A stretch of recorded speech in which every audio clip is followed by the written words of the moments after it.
بسم اللہ الرحمن الرحیم۔ السلام علیکم ورحمۃ اللہ وبرکاتہ۔ سامعین کرام، آج ہم جانیں گے بہترین شخص کون ہے۔ نبی کریم صلی اللہ علیہ وآلہ وسلم سے پوچھا گیا، یا رسول اللہ، بہترین انسان یا بہترین شخص کون ہے؟ تو آپ صلی اللہ علیہ وآلہ وسلم نے فرمایا، جس کا اخلاق اپنے گھر والوں کے ساتھ، اپنی بیوی کے ساتھ اچھا ہے، جس کا حسن سلوک اپنی بیوی کے ساتھ اچھا ہے۔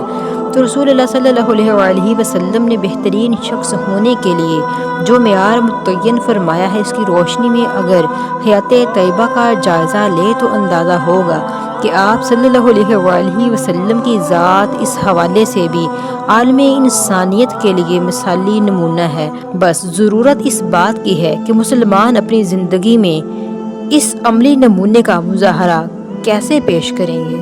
سامعین کرام، یہ رشتہ باہمی تعاون اور اپنی پائیداری، احسار، قربانی، عزت و احترام، پیار اور محبت کا محتاج ہے۔ آپ صلی اللہ علیہ وآلہ وسلم کی ازدواجی زندگی پر اس کی گہری چھاپ تھی۔ آپ صلی اللہ علیہ وآلہ وسلم کا سلوک اپنی شریک حیات کے ساتھ ہمیشہ ہمدردانہ ہوا کرتا تھا۔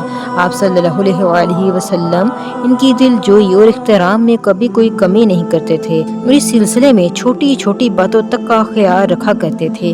ایک سفر میں جب انجشا نامی غلام نے اس اونٹ کو تیز چلانے کی کوشش کی جس پر آپ صلی اللہ علیہ وآلہ وسلم کی ازواج مطہرات سوار تھیں، تو آپ صلی اللہ علیہ وآلہ وسلم نے انہیں آہستہ چلانے کا حکم دیا، اس خیال سے کہ کہیں وہ ڈر نہ جائیں یا انہیں کوئی تکلیف نہ ہو۔ حضرت صفیہ ایک سفر میں آپ صلی اللہ علیہ وآلہ وسلم کے ساتھ تھیں۔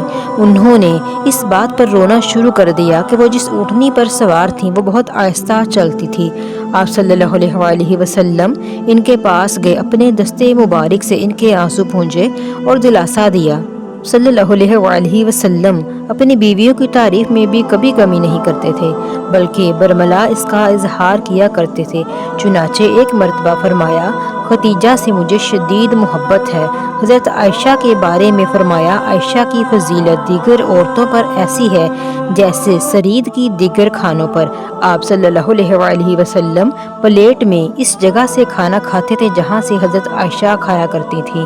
آپ صلی اللہ علیہ وآلہ وسلم اپنی بیویوں کی دل جوئی کا خاص حد تک خیال رکھتے تھے کہ جب ایک ایرانی پڑوسی نے آپ صلی اللہ علیہ وآلہ وسلم کی پسندیدہ ڈش مرغ بنایا اور آپ صلی اللہ علیہ وآلہ وسلم کو دعوت دی، تو آپ صلی اللہ علیہ وآلہ وسلم نے دعوت کو قبول نہیں فرمایا، اس لیے کہ اس نے آپ صلی اللہ علیہ وآلہ وسلم کو تنہا آنے کے لیے کہا تھا اور آپ صلی اللہ علیہ وآلہ وسلم کو یہ گوارا نہ ہوا کہ شریک حیات کے بغیر دعوت میں جائیں۔